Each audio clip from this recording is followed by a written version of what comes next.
Isn't it time that we accepted that in a number of cities in the UK, racial segregation is a fact of life? And when you say a fact of life, you mean racial segregation is something that one might as well accept and that nothing should be done about, or Well, that no, attempts that should be made? What's your view? That it exists. Politicians try, perhaps over decades, have pretended that integration will work. Famously, it was recently said that that's failed. Tonight, of course, there's going to be a programme on Channel 4 exploring this in Bradford. The fact that we can't really deny it, it exists, and it's a fact of life. Okay, and the Prime Minister spoke about it, about a failure to integrate under state multiculturalism. David Starkey, you've spoken about this before. What do you think? I think you are right, but I still think it's deplorable.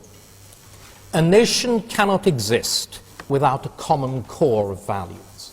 We are trying this extraordinary experiment of being a nation without nationalism.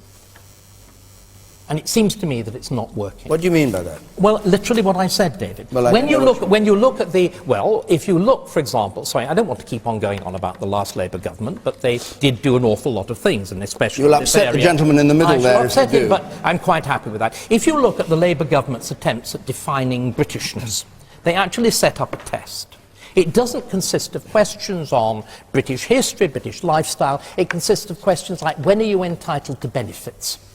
In other words, it is absolutely outside any notion of nationhood. If you look at what the French set up as their equivalent, it's about the revolution, it's about notions of citizenship and whatever. Now, the real problem, I think, is the way in which multiculturalism has worked. The way multiculturalism has worked, and the Race Relations Acts and whatever, I think are totally well-intentioned. But what they've done is deliberately highlight division.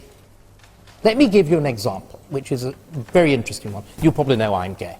We had the case of a group of Islamic men who I think were actually sentenced to jail for issuing propaganda which said the Quran says that gays should be executed, which undoubtedly the Quran does. It's fine, you know, as the whole Judeo-Christian Islamic tradition did until the day before yesterday. Right. If I, as a homosexual, then say, I think Islam is a vile and disgusting religion which has no place in a modern democratic society, I will have a policeman fingering my neck and dragging me off to jail as well. This is absurd.